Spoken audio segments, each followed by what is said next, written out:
7:01. We are going to start on time so that Mr. Kramer has plenty of time. Welcome back, Amy. And everyone will be very. Amy, do you have Sky close to you so we get to see her or something? Oh, do you want to see her? My mom has her. Here. I think you should. She is those pictures are so beautiful, Amy. Here, let's see. I don't know if you guys can see. So here's the new member of Through the Eyes of Authors. Yeah. Yay, Sky. Yeah. Yay. In a Okay. hurry here, so. Oh, there comes two more. Yes. I'm going to There's have to Raul. expand my screen. You will. Hello, Raul. How are you? Doing well, thank you. How is everyone today? Good to see you. Thank you for inviting me, Sandy. You are welcome, Raul. Love you. Now, all of you who are looking on a big screen, there's one lady up in the right corner that's got the right idea. I don't know if she's in the right corner of yours, but I can read manrights.com. No, she's not in the corner. So to her left, to your right, there is a guy named David. You don't see David? No, I see him down here. He's on the second okay. row. Okay. I'm with But John. you're- I see Lynn on the upper right-hand corner. Okay. So But anyhow, so- you know, that's a great way to do interviews or, you know, whatever. it because is. You Is it- can't miss it. It's bigger, almost bigger than her head. Yep, and I got a pretty big head. No. And that what you can't see is that even though that has her website, that is the cover of her cat book. Her book. Okay. What's the name of your book, Lydia? Magic Cats, a Ramses and Tut adventure. Yes. And I Magic noticed that RedOLaughlin.com has his URL up there also. Yes, he does. He does. So we have a few people that have experimented with the Zoom background and make it their part of their advertising. Julie Yeah. Julie Connor, that I see right above you, but she's got her what would be her photo op background behind her for Bayou City Press. So I noticed that she's been switching her background. absolutely. And And what you can't see on mine is the Author Talk logo. That's what I have in my background. I knew it was back there. Yep. So let's see. Welcome. This is the beginning of the 1 month celebration of the second anniversary of Through the Eyes of Authors. I have wanted for 15 years to have a group where authors could come, share ideas, support each other, be the book launch team, be the whatever any author needs, be the focus group if you want help with your covers, be the focus group if you want help with any of the other decisions that you will make as an independent author or as a publisher. And many in here are publishers as well. So wonderful, wonderful, wonderful. We started this 2 years ago after many delays because I was just afraid to pull the trigger on it. I did pull the trigger, and so the way this works is you can be a member of the Through the Eyes of Authors, and that's the only way you work with us. Or you can be a full-blown insider, I think Russell called it our insider group, and have all of the Perceptive PR programs and services, and you get this group as one of your bonuses. So, and then there's lots in between. So we're very excited to have you all and to help us kick off this 1 year anniversary, which you will be hearing lots about this next month. So, so get ready. We are going to be talking a lot about the group. For tonight and for the rest of this month, we have made this group and being a member of it absolutely free. So anyone who wants to join us can join at no charge. Don't even have to be a client or anything until September 30th. And then you pay the big bucks. So actually $47 a month is what we charge, and you get this group, I think everyone here now is a member of the group actually. One person tried to get on earlier and we saw her get on and then she left. And so we don't know what that was about. But James, it's funny, I have your name over here. You're sitting over there. This is a challenging thing to do, Zoom, to keep up with. My computer wouldn't get me in too well, so I just had to get out. Ah, okay. I was taking so long to get in that it wouldn't work, and I could barely hear you. It So, always takes you a long time to get in. yeah, I know. That's So I'm 'cause with you- Christina now. I you just are- thought it was a two-headed monster. You guys look good. I enjoyed that. I saw him sneak in there. I know. When they first started working with us, there would be sometimes you would see them separately, but when James got up to leave to go do whatever, you could also see him leaving through Athena's window. No, this is confusing. And he writes science fiction books. Oh, good. One of my Well, favorites. Publishes them actually. So we have several people here tonight who are members of his group. Not as many as we should have, but we have some. And one is David up in my top right corner. And another one is Mark W., Mark Everglade, who just published his first book. David's first book will be published in October. So yay. So we have lots of stuff going on. Jeremy Jack has a new book coming out, a game. His is a game. And I know it's role player. I know that part of it, Jeremy, but say the rest of it, please. It's a tabletop role-playing game. So tabletop role-playing games are books. So there's nothing else but the book. It's a book. Got Yeah. it. And you'll have to tell me that again next time too. I know that for the role playing. I don't know how much time we have, Sandy, tonight, but I had the Kickstarter video is all done. It's ready. Oh, So my I can premiere it early just for this group. It's only 5 minutes. Okay, well let's see if John finishes 5 minutes early then. Okay. I Okay, promise not to. Okay, because I heard him speak at Judas when he did like a 3-hour presentation. So John has lots to talk about. So John, with that word, I want to say welcome. John Kramer is one of the heroes of the publishing world. He has been around, and I don't want to make him sound old, but he's been around a long time. And I remember back, John, when it was you and Dan Pointer. And and Dan would come to Houston. John's been to Houston. They were both two of the most generous people you will ever meet when it comes to helping authors. Absolutely everything. If you go to John's website, I knew it as bookmarket.com. Okay, so I didn't realize it had changed to bookmarketingbestsellers.com. However, if you go to bookmarket.com, it will automatically take you to Book Marketing Bestsellers. I used to have an old site, bookmarket.com, but the content got so old, I just decided I'm going to shut that site down and transfer it over to my Book Marketing Bestseller site, where I was more actively blogging and adding content and using a WordPress installation for making it mobile friendly. My old site wasn't mobile friendly and would have taken me months and months to transfer over to a mobile friendly site. So I just killed it. And John, John, and that's something that you guys, you got to be willing sometimes to kill something. Yes, and when to kill it. So When to kill it. But I did want to say one thing, John, then I'm turning the whole thing over to you. I have bought stuff from John Kramer and from Dan Pointer since I first knew they existed. And one of the things I always got from you, John, was that list of independent bookstores that you've had on your website for as long as I've been working with you. And every time I needed it again, I'd go buy it again. It was like $30. And I'd use it. And then I'm like, okay, I'll go buy it again. But one of the last times I bought it, I remember that, I didn't even know you kept up with your site and what was going on, but I bought it.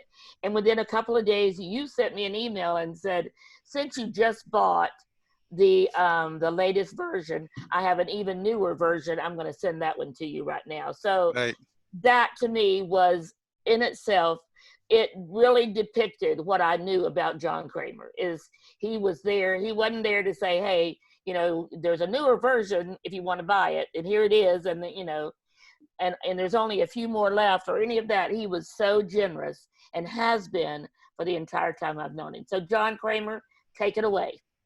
Okay. What the topic of my title is: Book Marketing in the Age of COVID and Beyond. And essentially what I'm going to talk about is, COVID has sort of made us all stay at home, and so a lot of our marketing has to have been internet related.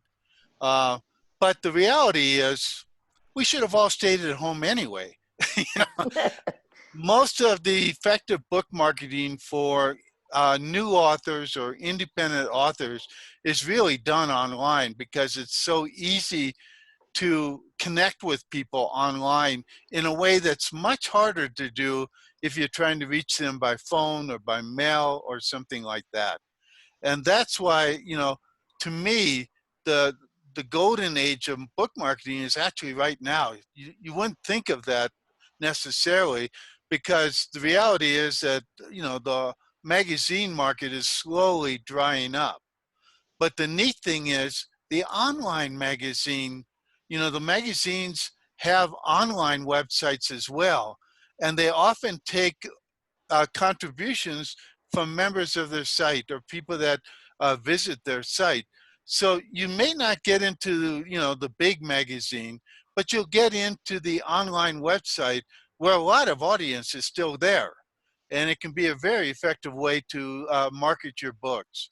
I don't know how many of you have heard that Oprah's magazine is stopping publication in December. And, I'm going to miss that because I always, my favorite part was reading her letter to the readers every month.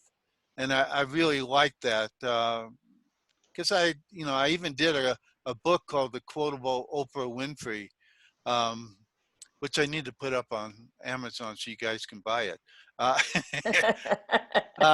But I love her heart, her spirit, what she's all about. She's really has always been about helping people.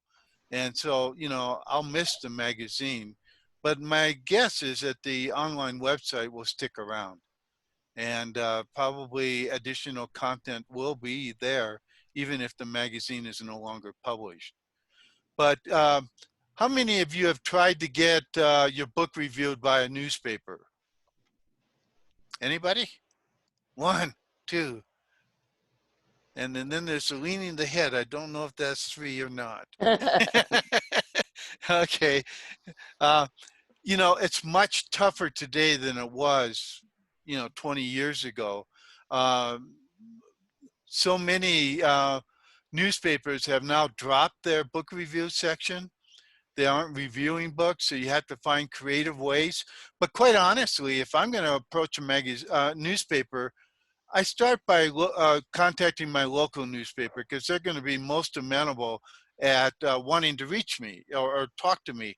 And I'd much rather have an interview than a book review. Because how many of you have had a bad book review? Like the person didn't read your book. I guess I'm the only one. So you guys are, well, another one. I mean, it was so bad. I mean, it was so misleading, and I'm going, okay, they didn't read the book. I know that because the review clearly indicates that. So they're writing, I don't know what, I guess an aspiring novelist. It's fiction. But with an interview, you can control all the content. Now, they still might edit the interview for, the length and so on. And I've had that happen to me as well, sometimes disastrously. I mean, editors have such a heavy hand. Sometimes magazine editors, newspaper editors, they ruin the spirit of my writing because I think I write well. But that is something I'd still rather have the interview because I can control that more. The same is true with online interviews, Facebook Lives, Zoom meetings, podcasts, and so on.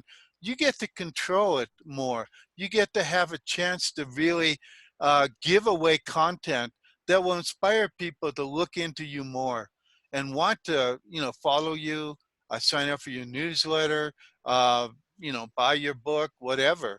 And you can do that better through an interview than with a review. And so I always favor that. And I really think that for most authors, you're better off marketing online, finding the influencers that influence the audience that you have or you want to reach. So if you're writing science fiction, you know, try to connect with some science fiction authors who are up and coming, but they have a big audience. If you can find them, and you might know them because you've read some of their books or something like that, or maybe you downloaded the free Kindle book when they were doing a Kindle promotion, something like that. But if they have a big audience, then you want to interview them and then have them interview you. That kind of trade-off is very, very common in the world of podcasts and Facebook Lives and things like that. And I would always, you know, if you are interviewed by somebody, the one key thing that you should always do is once they have that interview up online, you should link to it. You should send your traffic to that audience, because that's sort of your obligation as part of being interviewed, is to send your traffic, your people, to that person's website, their podcast, whatever. The same should be true if you interview somebody else. I can tell you there's a lot of bad actors out there that don't do that, that don't understand that this is reciprocal, that if it's a relationship. It's not a one-way broadcast. It's a relationship that you've joined in when you're being interviewed on the podcast, Facebook Live, whatever it might be. Or even if you do a guest post on somebody else's website, you should be sending traffic to that guest post. That's what's fair. That's what's appropriate. That's part of building a relationship. Because if I were to interview you and you don't send me any traffic, don't approach me again for another interview, because it's not going to happen. I remember, you know, and other people will too. But if you send traffic to that audience, you're going to be interviewed more than once. You're going to have people that will have you on, you know, every 3 months or every other year or something like that. But that again is rich relationship. That is something that's going to help you build your audience and build your traffic. And so, you know, for me, that's really important. Now, there's something, I don't know how many of you, I presume you're all on Facebook. Anybody not on Facebook? Don't see any hands. Okay. There's one thing that I'm sort of on a big campaign for on Facebook. You know, Facebook has that nice blue like button, but do you know that behind that like button is a love button, and then wow button, and a crying button, and so on? Those buttons are worth 10 times what that like button is worth in the Facebook algorithm. If you like something on Facebook, don't like it with that stupid blue finger up thing. Love it with the heart. Wow it. Something like that, because it'll be worth more in the Facebook algorithm. And when people like your stuff, you know, go back to them and say, hey, didn't you love it? Wasn't it amazing? Why don't you wow it? You know, or something like that. Because those are worth more.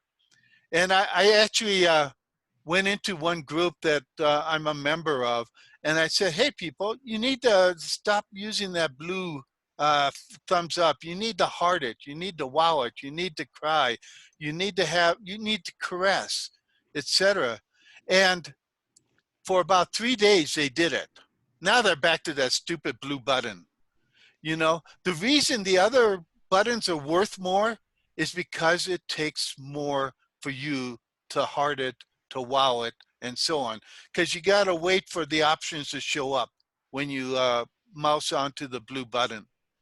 So it's a little bit longer, but it's worth it to help out a fellow author or a friend or something by hearting it, by wowing it, by crying, by being angry, or caressing, and so on. There's 6 other options there that you can use that really make a difference in the Facebook algorithm. And so I'd really encourage you to do that. How many will do it for the next week? Okay. How many will forget after the first week? I still do it. I've been doing it now for months, and anytime I can. Sometimes Facebook is so slow that the only option I have is the blue button, so I use it. But if I have time, I'll go back and when Facebook isn't so busy and rechange the thumbs up to a heart, because I know the value of it in the Facebook algorithm. And that's part of social media, is being social and really contributing. There's another neat website out there called Medium. How many of you write for Medium? You should check it out. It's free to write, and it's one of the top 1,000 websites, and you can get content on there that's worthwhile. And the neat thing is that when you write a story, they call them stories, they're like blog posts or articles.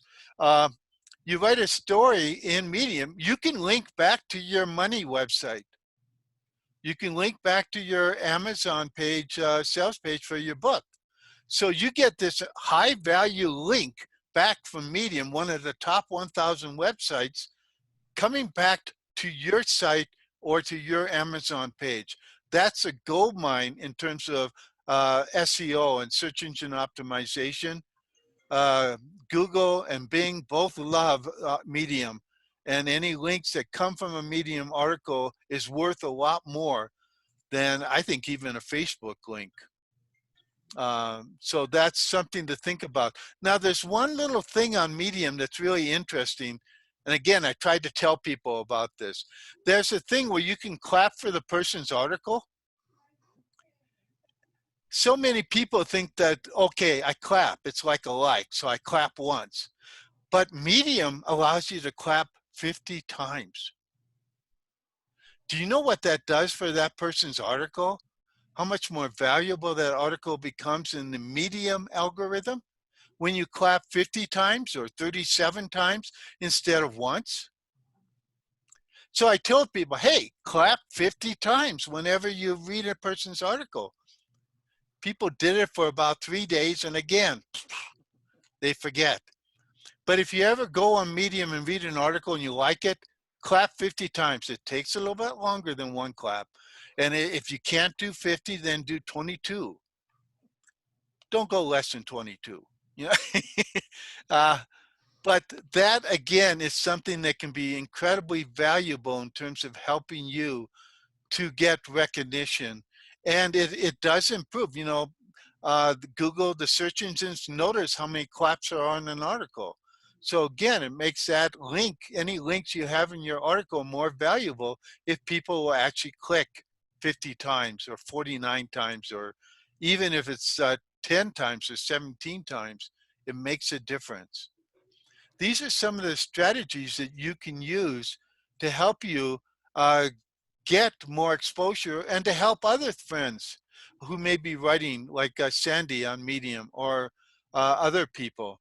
The neat thing about Medium is that you can own basically the URL for your topic. So I have a publication on Medium. You can create publications where you can sort of store multiple articles. And so I have a publication called Book Marketing Stories. So it's medium.com/book marketing stories. So I own my keyword book marketing there. I also own book marketing as my profile name. I actually have 2 profiles on Medium. I don't know how I got them. I got them like 5 years ago. And I just started up again with Medium in the last 3 months. And so I have one under my name, John Kramer, and I have one under book marketing. Again, I own my URL. I own my topic. And that's one of those websites where you can do that kind of thing. And I think that's valuable. I think you can do the same thing with Twitter. You don't have to have just your name. I mean, if you've got your name, let's, you know, like Catherine Horizon. Horizon. Okay. You know, you could have Catherine Horizon, but you could have Catherine Horizon, Gothic novelist, or something like that. You can create that kind of profile name on Twitter. You can change your profile name on Twitter at any time you want. You can change your profile name on most social media, but not all. But when you can, and you can create, you know, or let's say you create a page. I would always tell an author, don't create a page with your name unless you're famous. Create a name, romance author, you know, author, novelist, or, you know, great romance novelist, or, you know, sexy romance novelist, you know, something like that, because that page is going to show up in search engines for people who are looking for romance novels. And there's somebody already has romance novels, so you can't get it, and they're not using it. But Facebook, you know, doesn't delete people that don't use their pages and so on. Maybe no, that's on Twitter. You can't get romance novelists on Twitter, but you could get sexy romance novelists, or, you know, whatever you know, historical romance novelist or something like that. Again, you have limits sometimes on the number of characters you can have, so you experiment to find one that'll work for you. But that can be very effective. So think about that. You know, try to own the URL for your keyword term.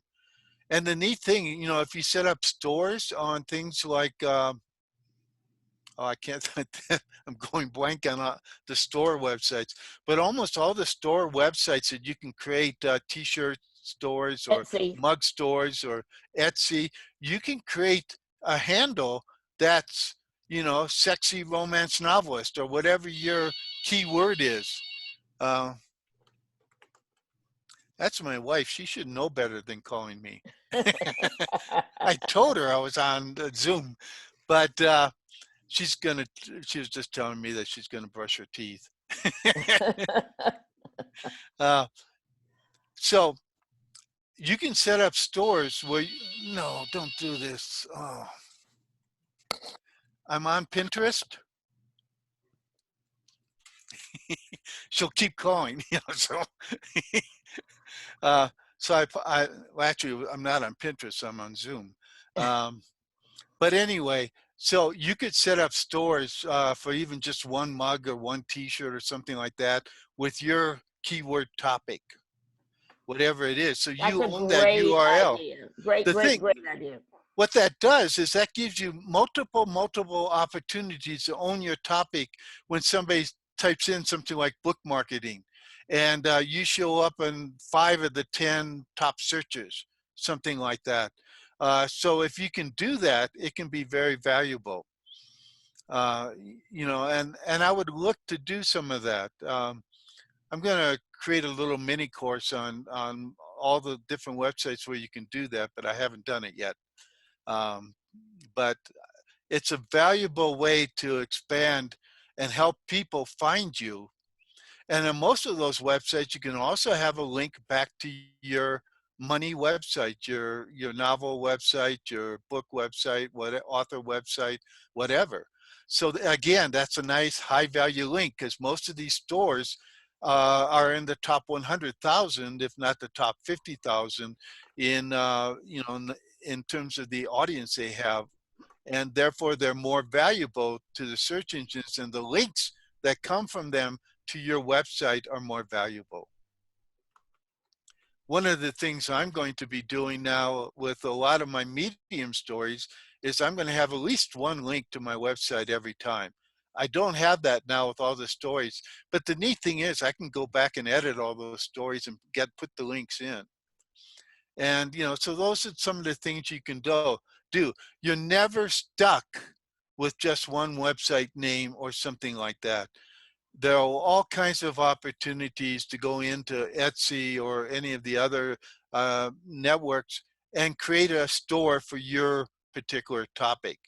So there's lots of opportunities in that way. Now I'm going to go back to one of the points I made earlier, and that is, you know, finding the influencers in your market. That is the most important thing you can do in marketing your book. You know, I wrote the book 1001 Ways to Market Your Books. If I wrote a book called One Way to Market Your Book, it would be to hook up with key influencers, people that can make a difference. One of those people in my life has been Jack Canfield, who has sent thousands of people to buy my book. He and Mark Victor Hansen have both sent incredible amount of traffic to my website for people to buy my book. And so I value them. You know, they're worth it to me. And the neat thing is I call them friends because we have a good relationship. And that's part of what you need to have with somebody. In fact, I'm going to tell you a little story. I was talking to Jack on a Zoom conference on Friday, just reconnecting because we hadn't talked with each other for several years. And he told me this interesting story, which I thought was incredible. And he says he tells it all the time, but I'd never heard it. And it's basically, there was one year at Book Expo America, which is the big book conference in the US for bookstores and many libraries. And I was, when he was first out with Chicken Soup for the Soul books and things like that, at one point, one of the years, you know, he was there signing books, and then somehow we ended up sitting down and talking to each other, and we talked for an hour and a half or something like that at the end, and we weren't interrupted because most people had left to try to catch the buses back home. But the reason it was valuable for Jack is that he enjoyed the talk, but then his publisher came up to him and said, "Hey, I got a limo. You want to take the limo back to the hotel?" And Jack said, "No, I'm enjoying the talk with John," you know, which is nice. You know, that's a nice thing. So, but the neat thing, the reason that Jack tells the story is that after we ended up talking, he went out to catch a bus back to his hotel. And he sat down on the bus and he was talking to somebody next to him. He said, "You know, my Mark and my goal is to sell 1 million books in a day." And then the woman from across the aisle said, "I think I can help you with that." And she was the buyer for W.H. Smith bookstores. And she said, you know, and she sat down with Jack and said, "I can lay out a whole campaign for you. We can have you and your co-authors sign books in the East Coast, fly you to the Midwest, and have you again sign books in the Midwest stores, and then fly you to the West Coast to do that at night." And so they did that. You know, they didn't sell 1 million, but they probably sold 100,000 books during that day. But that was a synchronicity for Jack because he said to his publisher, he gave up the limo ride to talk more with me. He got on the bus to make a connection with somebody that he had no idea was, you know, anywhere around and would be somebody worth talking to. And Jack talks about that as being synchronicity. And that's something that happens when you know people. You know, it's amazing how often you'll be introduced to somebody else because of something that you did. So I have a publishing client, and he wanted to connect with Jack, and he has this, you know, wonderful book. And you know, and that was one of the reasons I actually contacted Jack to talk to him on Friday, because I wanted to remind him that he had promised this guy that he would write a foreword for his book. And Louis Coster, if any of you know him, but he had lost Jack's email, so he didn't have it, so he didn't know how to reach Jack. So I reached out to Jack and I reminded him, and that was on Friday. Today, Louis got a foreword from Jack that's incredible. It's a wonderful thing. But Louis got that connection because of me, because he had a connection with me, and I have a good connection with Jack. So sometimes you can connect with people through somebody else you know. In fact, there was a guy that used to live in Houston. He lives in Austin now, Joe Vitale. Oh, yes. I know Joe. If any of you know his real email address, when I can reach him, I want to reach out to him again. We used to talk all the time. I've been trying to contact him through his website, but he ignores it. And my wife wants to ask him a couple questions. So that's why I'm trying to reach out to him, you know. But if any of you know Joe and an email that will actually get to him, I would love to have it. So you can email it to Sandy, and Sandy can email it to me. I guess that's the easiest way. Or you That's can- fine. And I know, I have some contacts too. I'm going to see if they know his real email address. Yeah, but I remember the first time I met him was in Houston when I was speaking there. Hmm. And now I believe he lives in Austin. Or He does something live in like that. Austin, yes. Mhm. And so I had, you know, so far he hasn't responded. It's been about a week. So, and I sent him another message yesterday.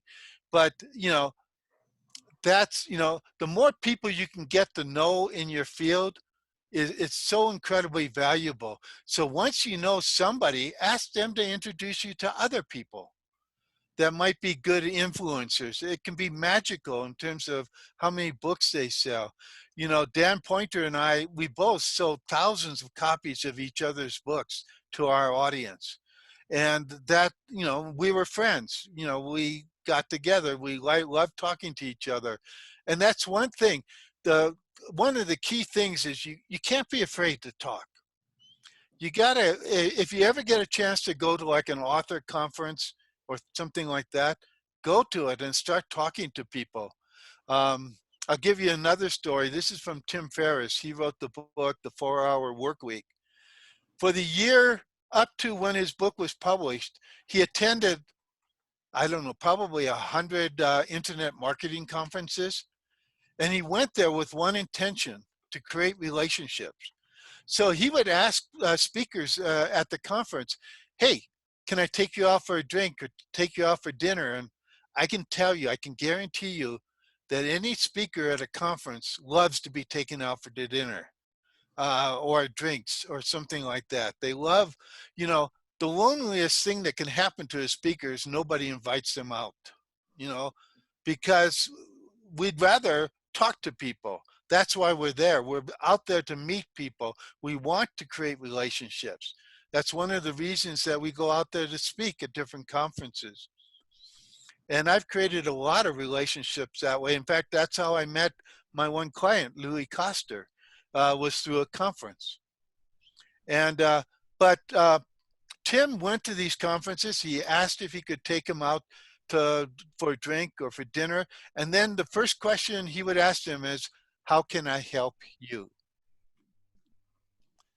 He didn't tell them about his book. He didn't say, you know, I want it forward, I want testimonials, things like that. He simply said, how can I help you? And then he actually followed up and helped them in a way that they asked. He did this with hundreds of internet marketing experts and became friends with a lot of them. So when he was actually ready to launch his book, he had over, I know, at least 100 internet marketing people with huge audiences promoting his book. Because I can tell you a secret about internet marketers. They like the 4-hour work week. That's about how much they like to work, you know. So they loved his book and they talked about it and they talked it up. His book hit the bestseller list on the first week without any reviews, without any major TV interviews, because of the promotion of the influencers he had met and created relationships with. He still has those relationships. You don't lose most relationships you've had unless you're a bad actor. But hopefully none of you are that. The thing is that these are people that can make an amazing difference. I know one author got he got one person to write about his book and he sold 10,000 books in the next week. One person. Now that's what we want to find, is those people that can do that kind of thing for our book. And they're out there and they're waiting to meet you. The thing is, you start by following key influencers on Twitter, Facebook, and so on. You like what they do, you retweet them, you clap 50 times if they're writing on Medium, things like that. Because I got what I call stalkers on Facebook. They like everything I do. And I'm going, nobody should like everything I do. but they do. So I recognize their names. If they ever came to me and asked for something, I would say yes, because you're a loyal follower. You are helping me get the word out about what I'm doing. So, retweet them, like them, heart their tweets, Instagram, share them, retweet, share their Facebook post, and so on and so forth. That's, if they write in a blog post, if they have a blog or something like that, share their content on your social networks. That does two things for you. One, it gives you good content for your social media. So you don't have to keep inventing, what should I write about today? Well, write about somebody else's great blog post or article. The second thing, it helps them. And they will notice that. Some of the big ones maybe won't, but, the smaller influencers like me will notice. And that can make a big difference, so that when you approach them, when you reach out to them on Facebook or on Twitter, you do a direct message or something like that, who knows, you might actually get them. And they might pay some attention to you. And they may say, yes, I would love to interview you for my podcast. Share people's podcast episodes. Share their videos. Share whatever they're sharing with other people. This will help you create relationships with them and can make an incredible difference in terms of the influences you start to meet and you start to have great a relationship with. And don't be afraid to ask. I have somebody that sent me now something like 5 or 6 emails. It's content that I want to showcase at some point. I just simply haven't had time to showcase their content, what they have to offer. It's a service. And I think it would be good for other authors. So I want to share it. But the thing is, they keep emailing me. And, I've talked to so many people and they go, well, what did you do to market your book? Well, I sent out 500 emails to bookstores or, to media, and nothing happened. And it's very easy for me to know why nothing happened, because that was the only email they sent. You have to probably send 5 or 10 emails to an influencer before they say yes, or they get in touch with you, or they do something. And you really have to border on stalker. You have to border on being an annoying person, which I know for many of you that might be hard to do, but you have to do it. You have to be willing to get out there and actually ask for it and ask again multiple times, because you can't assume. I guarantee you that most emails go down the Bermuda Triangle and nobody sees them. They click them, they're having a rough day and they just start deleting everything. I mean, that happens a lot to me. If I've got or if I'm way backed up on emails, I'll delete all the suckers, and I won't read them because, I got to catch up. It's the way I feel, and there are a lot of people that do email that way. They'll glance at it. If the headline, if the subject header doesn't interest them, they delete it. And the thing is, if you email somebody more than once, use different subject headings, until you hit the one that hits their buttons. And, that makes a difference. And your goal in all of this is to create relationships, long-lasting relationships. That means if they do end up interviewing you, make sure that you send traffic to their podcast, their YouTube page, their blog, wherever they're hosting that interview, because that's your payment for their kindness in interviewing you. And make sure that you ask them if you can interview them for your podcast, your YouTube videos, your Facebook Lives. How many of you have a podcast? Come on. No, more than one. Come on. Lift it. How many of you will have a podcast by the end of the week? Come on. So John, I have video series that I do online, but they're not podcasts. So Yes, but you can turn them into podcasts. yes, that's accurate. But none of them are more than 7 minutes long. They're meant to be. That's fine. You know, I have a podcast series, Tell Me a Story podcast. And they're about a minute and a half.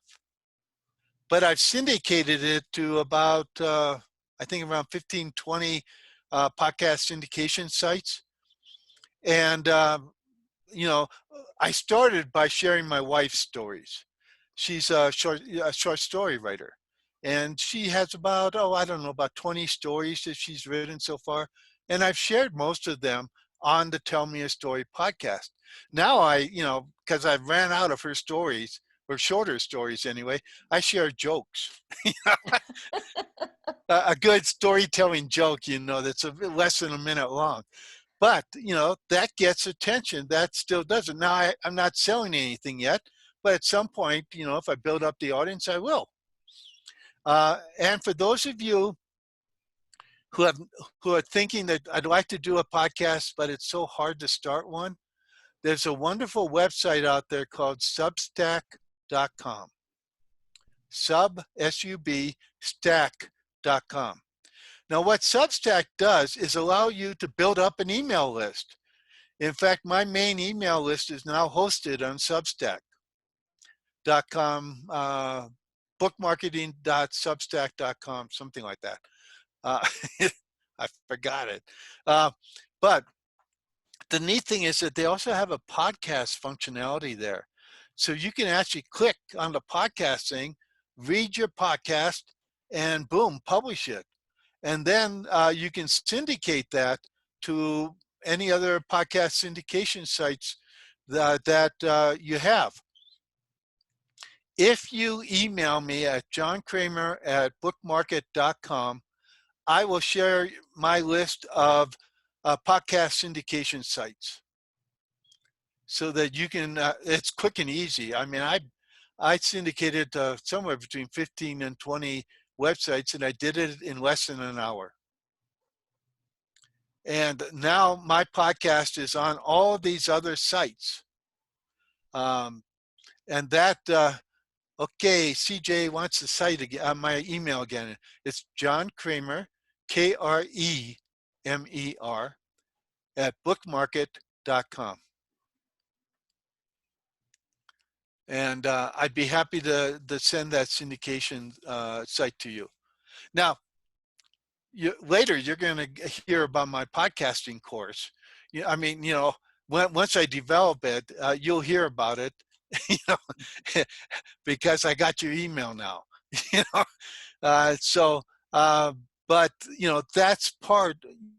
One of the best things you can do if you're ever on a podcast, a radio show, TV show, anything like that, offer something free to people. I hadn't intended to tonight, but it came up as we were talking, so I said, I'll give that to you.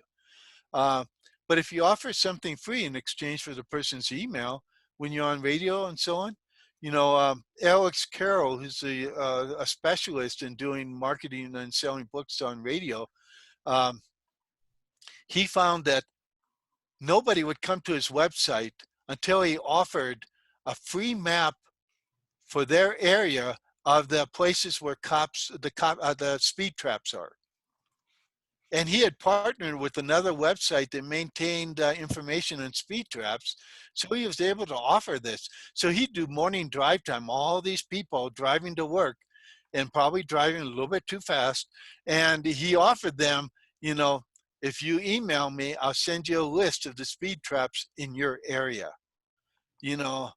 That's how he built up his list, and that's how he sold his book on how to get out of traffic tickets.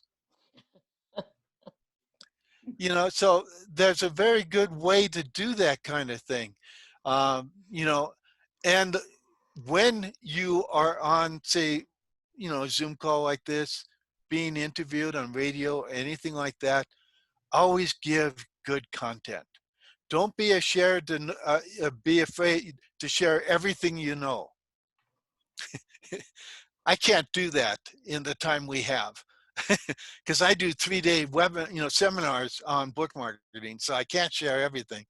But, so don't be afraid to share good content, because that's what's going to convince people that, okay, I need to check out his book, because whatever he shared there, his book, the thick book, that I know there's more that he has to offer that he couldn't share during the time.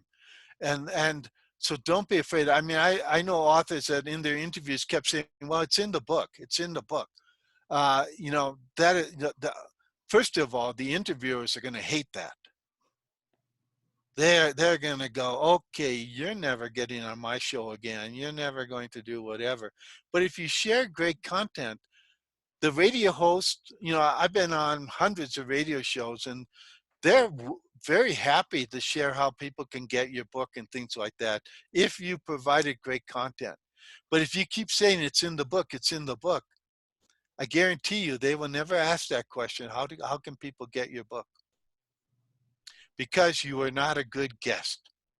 You did not provide good stories, good content to the people that are their audience. And if they don't get good interaction from their audience, whether it's a podcaster, a radio show host, or so on, they're going to go, well, that wasn't so successful. If he contacts me again, I'll say, well, sorry, we just didn't get much from your interview.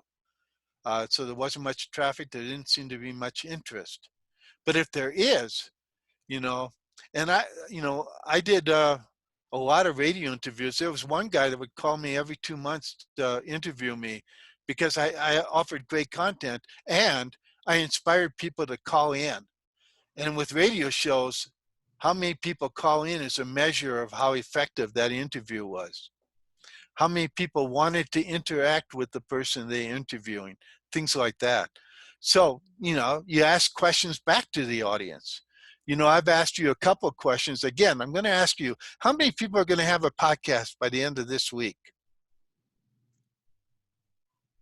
Any more? Come on, a few more takers. Come on, you can do it. Okay. Email me if you do, and I will promote your podcast.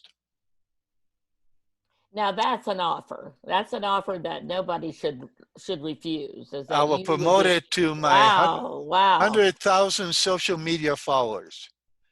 And we looked at his Pinterest this morning on Author Talk.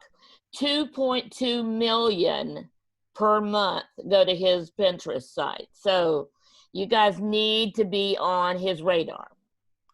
Okay, CJ's already emailed me with their podcast webpage. I like that when people take action right away. That's very smart. It really can make a lot of difference for you if you take action right away. I was talking to an author, a speaker. He's an incredible guy, and I'm going blank on his name, but I know I have it in this document file right here if I click on it. He's a great author, George Fraser. He does incredible webinars and things like that. In fact, I think he was planning to have one in Houston this year, and probably won't be able to have it because of, but he gets like 20,000 people to these conferences. But one of the things he says is, I give out hundreds of business cards at every conference. I get maybe one call. If you ever get a chance to get connected with somebody, make the call. If you get somebody's business card, email them, follow up with a phone call, something like that right away. I'm bad at this as well as other people because, you come back, you've been at a 3-day conference or something like that, and what's staring you in the face? Hundreds of emails, et cetera, all kinds of work to do. But I'm going to make a commitment based on what George is saying to make the call, to, really connect with people because there's one guy that I would have loved to have created a bigger relationship with because he has what he calls the Book of the Month Club. He has 12 books on business and marketing, 120 pages each. And when he gets somebody's business card, he sends them a book every month for 12 months. That's why it's called the Book of the Month Club.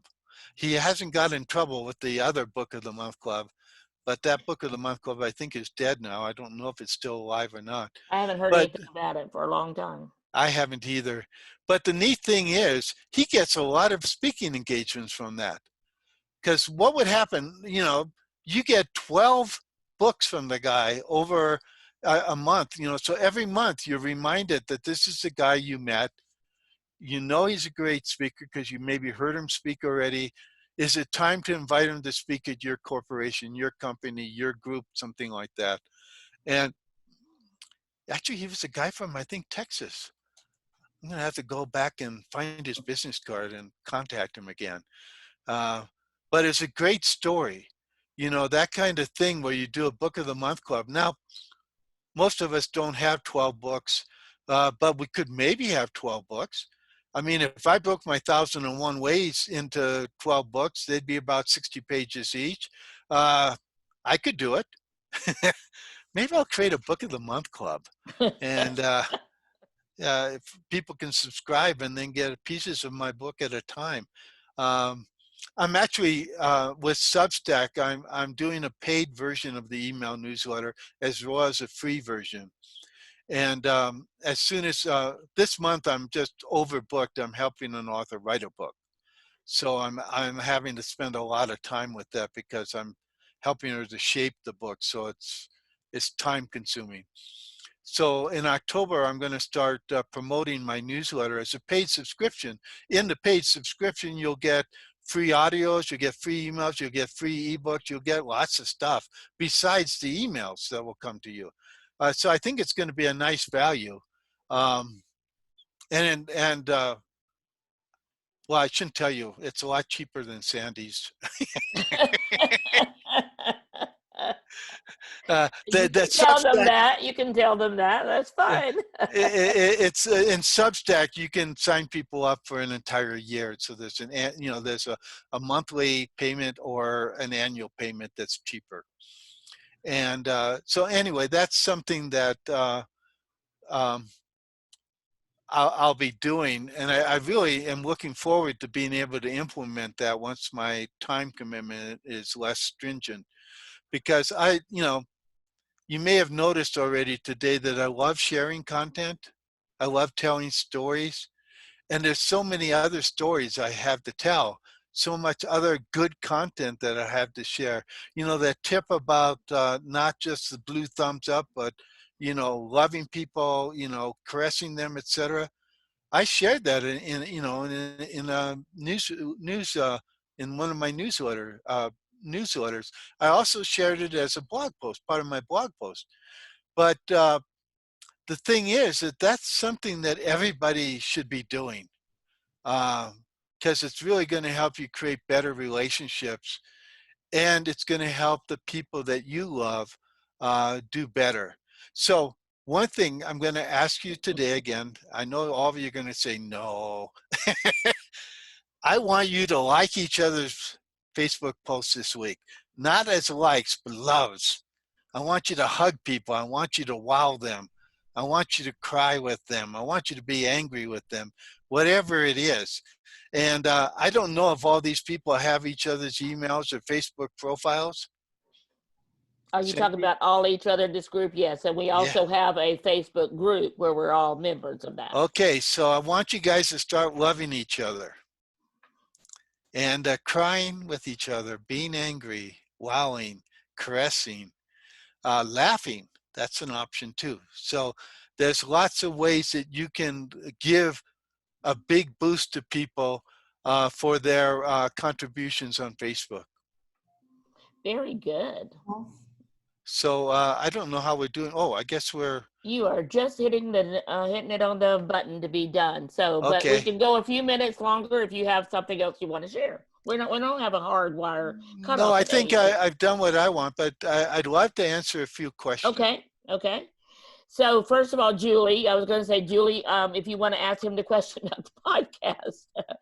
No. I don't know if you saw my comment on podcast. I saw it, but John, you'll have to read her comment on podcast. So Yeah, I didn't see any. I wasn't paying attention to the comments. So you can read it. Let Kathy Hawaii it also. Both she and Julie both wrote you why they're not going to start a podcast by the end of the week. This week. So here's my question. It's fine. You can take 2 weeks. Here's my question. I think you might have heard at the start of the program that I just launched my new author website yesterday. Okay. What is today? Monday. Today. I launched it today.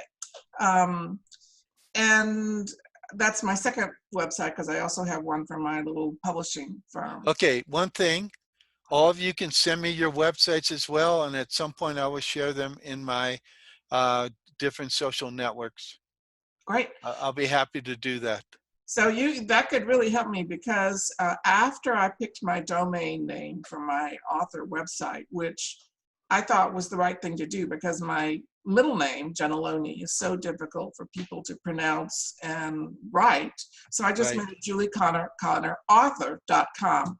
Okay. After I did that and did everything on my website, I found out that there is a Dr. Julie Connor, spelled the same way, Connor, who is a writer. And if you Google julieconnorauthor.com, exactly my domain, everything, page 1 is about Dr. Julie Connor. It is so frustrating. She's a good promoter. She's found her magic. My name is fairly unusual spelling, John Kramer, but there are about 50 John Kramers out there in the world spelling the name exactly like mine. But I dominate. Well, that's what I have to figure out how to do, is to at least when you type my exact domain name that it comes up, and it doesn't. It's amazing. You have to put it in quotation marks, evidently, or in parentheses. Okay, actually go to my website. If all of you could help her out by just social media sharing, I love Julie Connor, the author. Go to julieconnorauthor.com. That will help to establish her in Google. Your thing is that you're just launching the site. It's going to take a while to build up the links and so on. The Dr. Julie Connor has all kinds of links. Right, but I don't understand how when you put your exact name of your website, it won't even show that. Yes, that's crazy. And the amazing thing is you can put your exact book title into Amazon and it won't show up. How many of you, it'll show up other, book titles that are totally unrelated, and you put in the exact title, it should show up. And I've even put in titles, name a book by author, and Amazon still doesn't show their book number 1. Julie, she probably has it forwarded without the doctor on it, just so that in case somebody didn't put it in, it would still end up in her website. Yeah. So anyway, there's, things like that happen with all the different search things. And so you just have to, her site, because it's new, will not have been indexed by Google yet, but it will get indexed if enough of us share something on social media with her name and her author.com, website. Thank you. Let's all do that this week. Let's all go to find Julie's website. Julie, you're absolutely right. I just put in Julie Connor author and I am not even finding you. So I'm going to keep on till I do, and I will make sure that. So the more people search for it, the better it helps as well. Remember, we looked at that when it was your book. Especially if you don't click on any of the doctor's links. Yeah. I don't see the doctor's links either, though. I have to tell you, I don't see any Julie Connor other than going through Amazon or some of the other sites. So yeah. Are you spelling it right? Not E-R, no S, C-O-N-N-O-R. Julie Connor. You know what? I did not. I've spelled it with an E. So Right. I just put it in there and it came up to the doctor's site. Yeah. Don't click on it. Don't let Google know that was a good search. Chat, please. What did you say, Kathy? Please put the URL in the chat. Okay, Julie, would you do that, please? So people know what website is yours. Okay, so you know what? I put in julieconnorauthor.com and I'm getting Bayou City Press. And I've got your Facebook page. I've got lots of Bayou City Press. I got your Goodreads page. So, and I did not get the other person. So I was actually just looking for her earlier because I was trying to do her podcast interview stuff. And Julie, I found everything from Bayou Press, but when I put your name in and I spelled it correctly because I took it from your email, it didn't come up.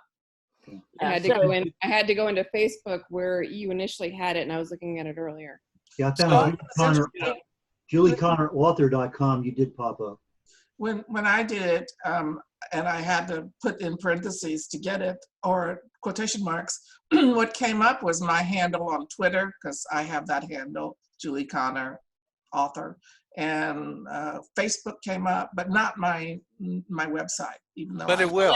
Let's revisit this again next week, and then we'll keep on checking it. So everybody this week, that's one thing you can do. Very easy. Just go to Google and do a search. So that's good. And this is part of doing what we call search engine optimization, where you get your name out there in enough different ways and links pointing back to your website. That will make you much more visible in the search engines. I have two main sources of traffic to most of my websites, and I have multiple websites. One is Pinterest. It sends about half the traffic to most of my websites. The other is search engines, who have discovered me. And that's because, especially when I had the old site, bookmarket.com, I had such great content, which I sort of had to, oh my gosh, I had to destroy a lot of it because I just didn't have time to repost it to the other website. But I still have the content. So I can, over time, reinvigorate that. But your one now is bookmarketingbestsellers.com. And that has a lot of great information on it too. Yeah, so, but bookmarket.com goes to that site now. Right, it does. It does. So either Bookmarket, when I first met John, it was like, oh my gosh, who knew you could get a site, I mean, a URL called bookmarket.com. Oh, wow, I was so impressed. And I've gone there for years looking to see what he has on reviews, what he has on independent bookstores, what he has on publishers. I got that website in 1994, so that's why I was able to get it. And I met you in 2002, so absolutely, yeah. It was because before people were getting all these URLs and holding on to them. Right, and you know that's a tough thing nowadays. Is you want your book title URL possibly, or gothicnovelist.com or something like that. Somebody's squatting on it, a lot of these. So you have to be inventive in terms of how you get the URL. I encourage many authors to have more than one URL. So you don't have just JulieConnorAuthor.com, but you have greatgothicnovels.com or whatever you write, Julie. And she writes about the El Camino de Santiago and her trip there. So she's got a beautiful book and beautiful stories. So Julie, I would definitely capitalize on that. So greattravelwriter.com or something like that, or greattravelmemoirs.com or something like that.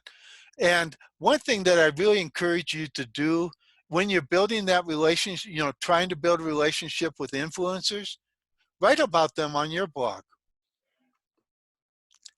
And, I've done that with Seth Godin. I actually met him at Book Expo one year, and we created a relationship so that he told me, I can reproduce any of his content on his blog at any time. And I often do. And my post is sometimes more popular than his post. Same content, except, a little bit added introduction and so on. But he loves it because it's always linking back to his website. So again, it's giving more notice of his content, but it's also sending traffic to his website as well. And he understands the value of that. And, that's part of what you need to do. I asked him, can I share your content? And he said, yes, absolutely. Go ahead. And that's something, that really helped me because, a lot of people are looking for Seth Godin and things he's writing about, and my website shows up enough that people come to my website because I have a Seth Godin article. That's a Something like great, that. great idea. And you tie that into the Medium suggestion. That's even more wonderful, because Medium is such a proponent of publicity and search engine Yeah, stuff. So, and Julie, if you do get greattravelwriter.com or something like that, start reviewing a few other travel writers who then might notice and then review your book and be interested in reviewing it or interviewing you or something like that. You know, the main value of having a podcast is not just that people listen to it, but it gives you a chance to create relationships with other influencers, because you can invite them to be interviewed on your podcast, and then they might invite you back to be interviewed on their podcast. And in fact, that's one of the main reasons why I like podcasts and having one, is because of the content, the sharing. And I do that, you know, I create, on most weeks, I'll create 2 to 3 blog posts every week from my main site, Book Marketing Bestsellers. And I do that because I know that the content makes a difference in terms of what will Google finding me. Because the more content I have using variations of the keywords that I want to be found for, the more likely it is that people will find me. And that's why, you know, Julie, I would have one like Great Travel Writer or greattravelmemoirs.com, or, you know, something like that. And obviously your book will be showcased front and center and on every page or something like that. But it will have that, you know, value to really do something for you. I know one person still had to leave, and I know we're over time. So, you know, if you have a question, I'm happy to answer. does anybody else have another question? Any other questions? If you need to leave, I won't feel bad if you leave. I won't mark down your name and say, I'll never talk to that guy again. I'm not going to send them that information, I promise. Okay, so no other questions. So all of you have John's email address. It's in the chat. So remember, if you want to get that list from him of the syndicated sites that he has, then send him your email address. I've already sent mine, John, so you'll be getting again, it. if you want to be, you know, have your website promoted, I will promote it on my social networks and possibly on my website. If you give me a good reason for why I should feature you on my website. Well, So if you've got a great book marketing story, I will feature you on my website. You know, I don't know about the new site, but the old site you recommended certain publicists, and I remember that after several years, I'm like, I don't see my name on there anywhere, and so I'm like, oh, I'm just going to ask him. So I sent you a note and said, what do I have to do to get my name in your list of publicists that you recommend? And he said, you just did it. You asked.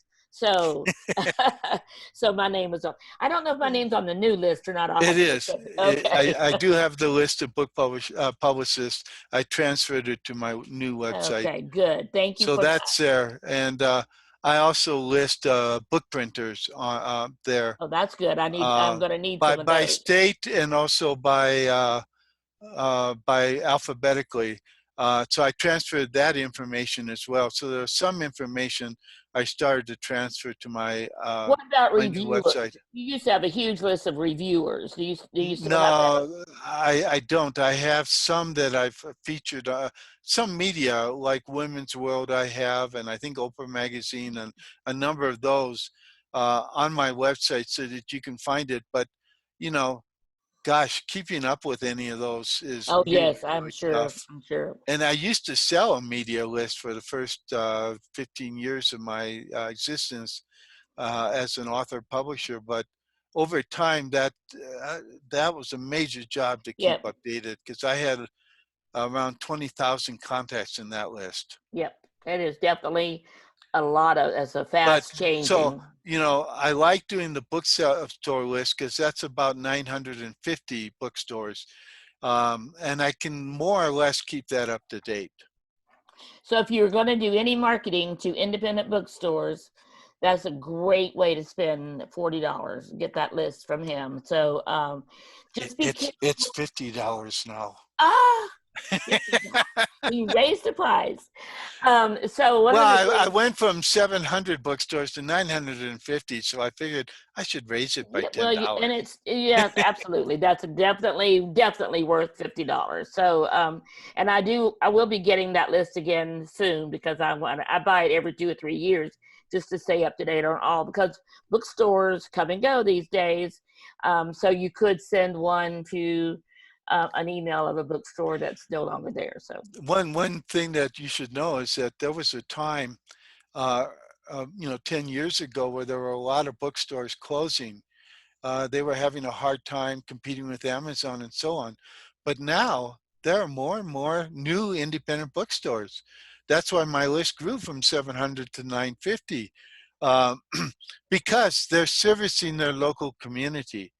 And that's one of the key things they want to do. So if you want to connect with your local bookstore, start there. You will find that there are a lot of wonderful bookstores, and they would love to have you in their bookstore if you tell them that you can bring people into their store to listen to you talk. Yep. And we have several in Houston that we work with on a regular basis. So Blue Willow is still there, Blue right? Willow's still there. River Oaks Bookstore, Murder by the Book. So we've got several that have been around a long time. So that's good. And I love independent bookstores. The first thing I do when I go to the independent bookstores, I see if they have my book. If they don't, I go up to them and say, did you ever have this book in stock? Because I did that with one of the major bookstores in Portland, and they said, we had 2 copies and we sold them within a week. We should have reordered. And they did then, once I brought it to their attention. And that's what happens. The other thing I do is I help my friends by putting their book face out. Oh, that is good. That's a good trick. Good trick. So if you're in a bookstore and all you're seeing is the spine, you can pull one out and people will see it a lot faster. So you can put it face out if there's room. And it does make a difference. Also, offer to autograph your book if it is in stock, because then it gets on a special shelf and it gets more promotion. And they love autographed books because, they're much easier to sell than a non-autographed book. The other neat thing is they're harder to return. Yes. Well, John, I think that's going to be it. So I know you and I could go all night long talking about this because it is our favorite topic to talk about. Remember to give John your, send him, don't just put your email address in here. Send him an email, John Kramer, Kremer, at bookmarket.com, and give him your email address so he can add you to his list and he can do all the things that he promised he'd do. So we're going to let John go and say goodnight. We have people leaving, so we'll go ahead and stop it. John, I hope you'll come back again because you always got I'd be happy to. Information. I look forward to it. Okay. Thank you all. Thanks have a great week. There's a thumbs up. I want the heart, though. Yes, absolutely. The heart?